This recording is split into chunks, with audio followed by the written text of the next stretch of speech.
For those of you who work with upper elementary children, one of the challenges is how to capture each child's particular interest in music while still moving towards a musical whole.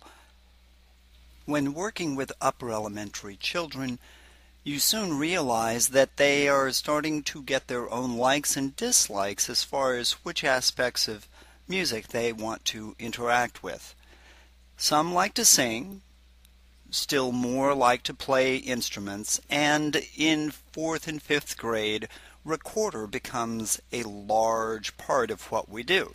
One of the challenges that I tried to address this year was how do I let the children who are interested in learning how to master a wind instrument while still allowing others to move or sing or play percussion instruments.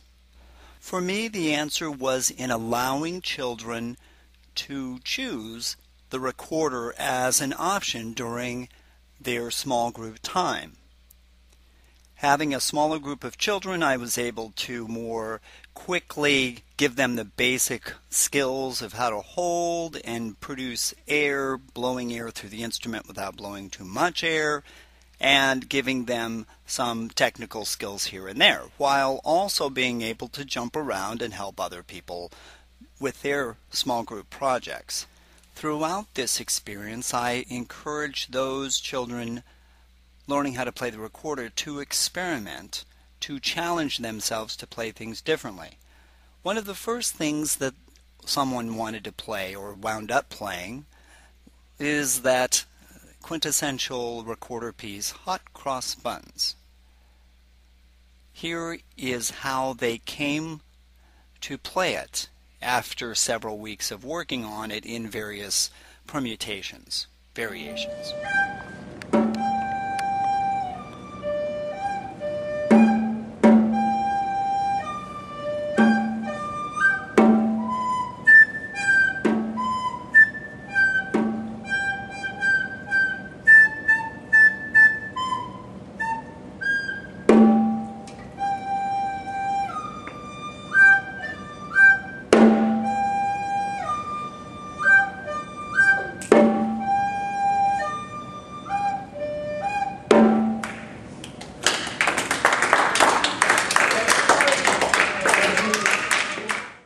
With this as a beginning, my challenge then is how can I help them become more sophisticated in their musical expertise? How can they use their talents and skills to make this simple song even more effective musically?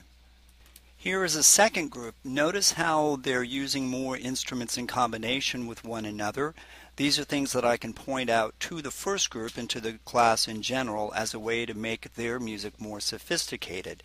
By changing timbre, the first group did have the drum that was a little punctuation at the end of every measure, and they could use more instruments than that. My idea, my goal, and as a musician my goal is to make sure that all children are collaborating with one another because they can't do everything themselves. Let's listen to the second group.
Notice that each of these two pieces was largely sectional.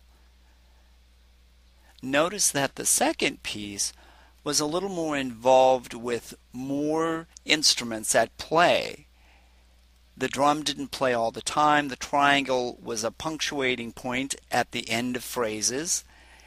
The recorder whistle was in one section by himself, and then we had harmonic parallel harmonies at the very end of the piece. A sectional way of approaching things, not necessarily a formal structure as we would see maybe in the first piece, but a little bit more, okay, we're going to have this sound event, and this sound event. And what I found in my experience with working with children and in my research is that children largely compartmentalize their pieces of music at a very early age. There's this sound, then this sound. I play a sound, you play a sound. I play a sound, you play a sound, but the two sounds don't necessarily happen at the same time. And to a certain extent, we see that in this one. In this next work, you will see again a sectionalized approach to crafting a larger piece of music.